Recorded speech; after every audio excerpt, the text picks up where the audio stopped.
দুনিয়াটা তিতা তিতা আমি শুধু মিশ।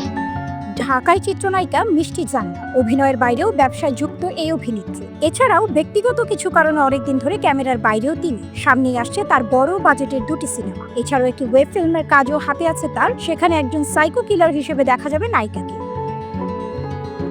সম্প্রতি সাংবাদিকদের মুখোমুখি হয়েছিলেন মিষ্টি জান্নাত। সেখানে উঠে আসে তার আসন্ন কাজ ও ব্যবসায়িক ব্যস্ততা নিয়ে নানা আলোচনা। তবে নায়িকা জানালেন এবার নতুন ব্যবসা শুরু করতে যাচ্ছেন তিনি, আর সেটি উটের দুধের ব্যবসা। মিষ্টি জান্নাত বলেন, আমি উটের দুধের চা খাই, এই দুধের ব্যবসা বাংলাদেশে শুরু করতে যাচ্ছি, খুব শিগগির লঞ্চ করব।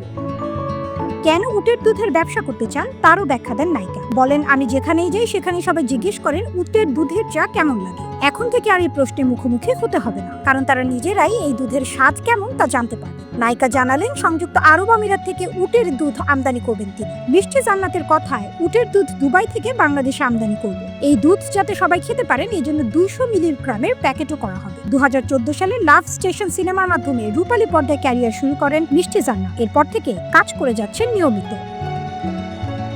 প্রজন্ম টিভিকে অনেক অনেক শুভকামনা, শুভেচ্ছা। এবং আমরা অতি শীঘ্রই যারা আমরা রেগুলার ইউএসএতে যাই, যারা কিনা আমরা সিটিজেনশিপে ট্রাই করছি, বা আমরা মানে যে কোনো কাজে যারা আমরা যাব, তো ইউএসএতে যে নতুন নতুন চ্যানেলগুলো হবে তাদেরকে অবশ্যই অনেক অনেক শুভকামনা জানানো প্রয়োজন।